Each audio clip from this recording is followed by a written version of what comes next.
ਮਾਨ ਸਰਕਾਰ ਦੇ ਸਿਹਤ ਖੇਤਰ 'ਚ 5 ਵੱਡੇ ਕਦਮ।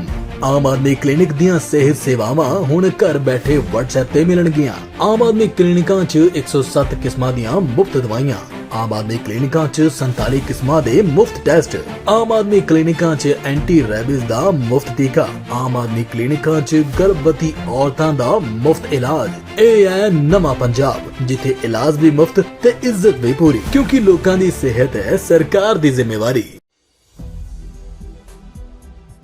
नमस्कार, आप देख रहे हैं 4 PM और मैं हूं आपके साथ सिमरन। दोस्तों, राहुल गांधी जहां एक और गुजरात मॉडल को चोरी का मॉडल बता रहे हैं, तो वहीं राहुल गांधी के वोट चोरी के खुलासे के बाद खाओ मां कसम वाली थीम पे काम कर रहे चुनाव आयोग ने इसका सबसे बड़ा सबूत भी दे दिया है। बड़ी खबर सामने आई है कि एक गुजरात में पार्टी चंदा के नाम पे एक दो नहीं बल्कि सीधे 4,300 करोड़ रुपए का महा घोटाला किया गया है। इस घोटाले के सामने आते ही जहां एक और हड़कंप है और चुनाव आयोग की सिट्टी पिट्टी गुम है, तो वहीं दूसरी ओर मोदी सरकार भी गुजरात को लेकर बुरी तरह से फंस गई है। राहुल गांधी गुजरात मॉडल को क्यों चोरी का मॉडल बता रहे हैं और कैसे एक रिपोर्ट ने चुनाव आयोग की कलई पूरी तरह खोल दी है, ये सब कुछ मैं आपको अपनी इस 8 मिनट की रिपोर्ट में बताने वाली हूँ। दोस्तों, जब बात गुजरात मॉडल की होती है तो हमारे सामने चमचमाती सड़कें, भव्य इमारतें और विकास का ढोल आता है, लेकिन राहुल गांधी ने इस मॉडल की पोल खोल दी है। उन्होंने साफ साफ कहा कि गुजरात मॉडल कोई आर्थिक मॉडल नहीं है, ये वोट चोरी का मॉडल है। और ये बात 2014 से पहले शुरू हुई, जब बीजेपी ने गुजरात में इसे टेस्ट किया और फिर पूरे देश में लागू किया। लेकिन रुकिए, ये सिर्फ शुरुआत है। दैनिक भास्कर की एक ताजा एक्सक्लूसिव रिपोर्ट ने गुजरात मॉडल की असलियत को नंगा कर दिया। इस रिपोर्ट के मुताबिक गुजरात में 10 ऐसे गुमनाम राजनीतिक दल हैं जिन्हें 4,300 करोड़ रुपए का चुनावी चंदा मिला। हाँ, आपने सही सुना, 4,300 करोड़। लेकिन चौंकाने वाली बात है कि इन दलों ने सिर्फ 39 लाख रुपए खर्च किए और ऑडिट में दिखाया गया कि 3,500 करोड़। बाकी पैसा कहां गया, ये सवाल पूरे देश को हिला रहा है। इन गुमनाम दलों का नाम कोई नहीं जानता, ना इनका कोई बड़ा ऑफिस, ना कार्यकर्ता, ना रैलियां। फिर इतना पैसा कहां से आया और क्यों? दैनिक भास्कर का दावा है कि ये चुनावी चंदे का सबसे बड़ा घोटाला है। ये पैसा काले धन को सफेद करने का खेल तो नहीं, या फिर वोट खरीदने का। सवाल ये है कि क्या ये पैसा उन ताकतों को गया जो वोट चोरी की साजिश रच रही थी? राहुल गांधी ने इस पे तीखा हमला बोला। उन्होंने कहा कि गुजरात मॉडल पहले गुजरात में शुरू हुआ, फिर दिल्ली पहुंचा और अब मध्य प्रदेश, हरियाणा, महाराष्ट्र जैसे राज्यों में फैल गया। लेकिन इस बार सबूत भी सामने आ चुके हैं और ये सबूत इतने पक्के हैं कि खुद चुनाव आयोग के चीफ ज्ञानेश कुमार को सफाई देनी पड़ रही है। राहुल गांधी ने क्या कुछ कहा, एक बार आप भी सुन लीजिए। एक नया कानून आता है, लोकसभा में, राज्यसभा में चुप्पे चुप्पे एक नया कानून आता है, पास हो जाता है, किसी को नहीं पता, दिन में पास किया जाता है। पता है क्या कानून था?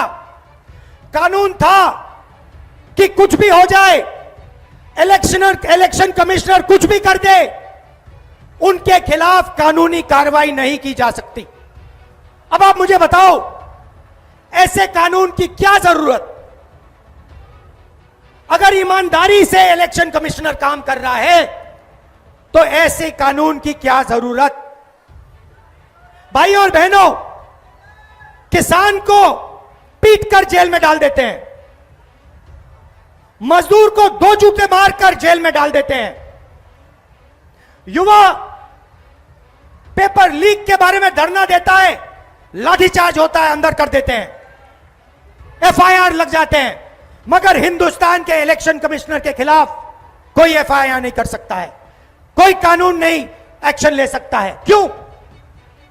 इसका एक ही कारण है, ये लोग नरेंद्र मोदी की वोट चोरी में मदद कर रहे हैं। ऐसे में बड़ा सवाल ये है, क्या है ये मॉडल जहां मतदाता सूचियों में हेरफेर किया जाता है, फर्जी वोटर जोड़े जाते हैं और असली वोटरों के नाम काटे जाते हैं?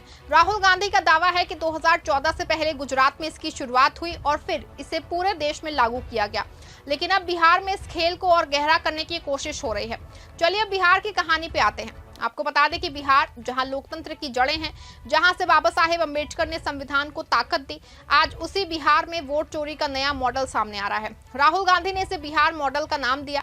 17 अगस्त 2025 को सासाराम से शुरू हुई इसकी वोटर अधिकार यात्रा ने पूरे देश का ध्यान खींचा है और इस यात्रा में राहुल गांधी, तेजस्वी यादव, लालू यादव और महागठबंधन के तमाम नेता एकजुट होकर चुनाव आयोग पे हमला बोल रहे हैं। राहुल गांधी का कहना है कि बिहार में स्पेशल इंटेंसिव रिवीजन यानी कि SIR के नाम पे वोट चोरी की साजिश रची जा रही है।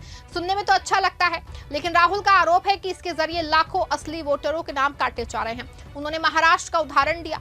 राहुल का दावा है कि लोकसभा चुनाव के बाद महाराष्ट्र में 1 करोड़ अतिरिक्त वोट जोड़े गए हैं और ये सारे वोट बीजेपी के खाते में गए। यही खेल अब बिहार में खेला जा रहा है। तेजस्वी यादव ने तो और सनसनीखेज खुलासा किया। उन्होंने कहा कि राघोपुर विधानसभा में कई जीवित लोगों को मृत बता के उनके वोट काट दिए गए। ये लोग सुप्रीम कोर्ट तक गए और वहां साबित किया गया कि वो जिंदा हैं। हालांकि ये सब कुछ चल रहा था कि बिहार के दरभंगा में राहुल और प्रियंका गांधी का जलवा देखने को मिला है।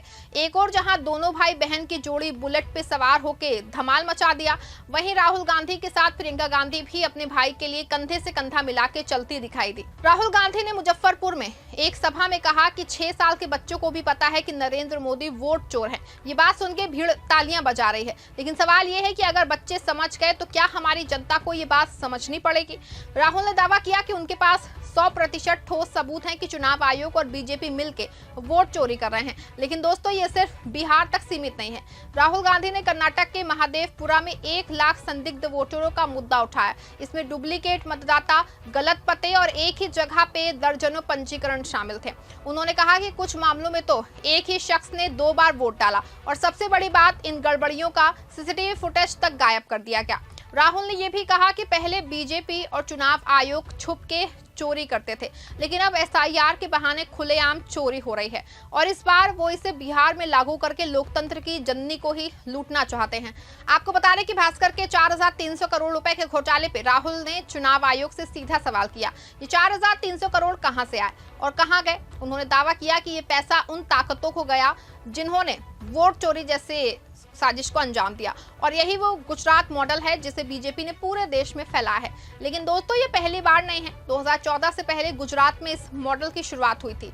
तब से लेके अब तक मध्य प्रदेश, हरियाणा, महाराष्ट्र और अब बिहार में यही खेल चल रहा है और हर बार चुनाव आयोग की चुप्पी सवाल उठाती है।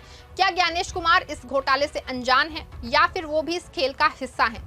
कांग्रेस अध्यक्ष मल्लिकार्जुन खड़गे ने तो और तीखा हमला बोला। आपको बता दें कि पिछले कुछ सालों में चुनाव आयुक्त के चयन की प्रक्रिया बदल दी गई है। इसमें से CGI को हटा के कैबिनेट से एक मंत्री को शामिल कर दिया गया है। इसके बाद से मोदी के पसंद के चुनाव आयुक्त चुने जा रहे हैं। लेकिन इससे भी बड़ा एक खेल और है कि चुनाव आयुक्त कुछ भी कर ले, उनके खिलाफ कोई FIR नहीं हो सकता है। सवाल ये है कि ऐसा कानून क्यों है। सुनिए राहुल गांधी ने इस मामले को लेकर क्या कुछ कहा। मैं आपको गारंटी देके कह रहा हूं और अच्छी तरह सुनिए, नरेंद्र मोदी वोट चोरी करके चुनाव जीतता है। नरेंद्र मोदी वोट चोरी करके, वोट कटवा के, वोट बढ़ा के चुनाव जीतता है और नरेंद्र मोदी और अमित शाह की मदद हिंदुस्तान का इलेक्शन कमीशन करता है। राहुल गांधी के बयान से साफ है कि चुनाव आयोग और बीजेपी के बीच बहुत बड़ा खेल चल रहा है और इस बात को किसी और ने नहीं, खुद राहुल गांधी ने मंच से कह दिया है। गुजरात मॉडल आर्थिक मॉडल नहीं है। गुजरात मॉडल वोट चोरी करने का मॉडल है और इस मॉडल को ये 2014 में नेशनल लेवल पे लाए। आप देखिए, मध्य प्रदेश का चुनाव चोरी किया, हरियाणा का किया, महाराष्ट्र का किया। हम कुछ बोलते नहीं थे क्योंकि सबूत नहीं था, मगर महाराष्ट्र में सबूत मिल गया। इन्होंने कुछ ज्यादा कर दिया।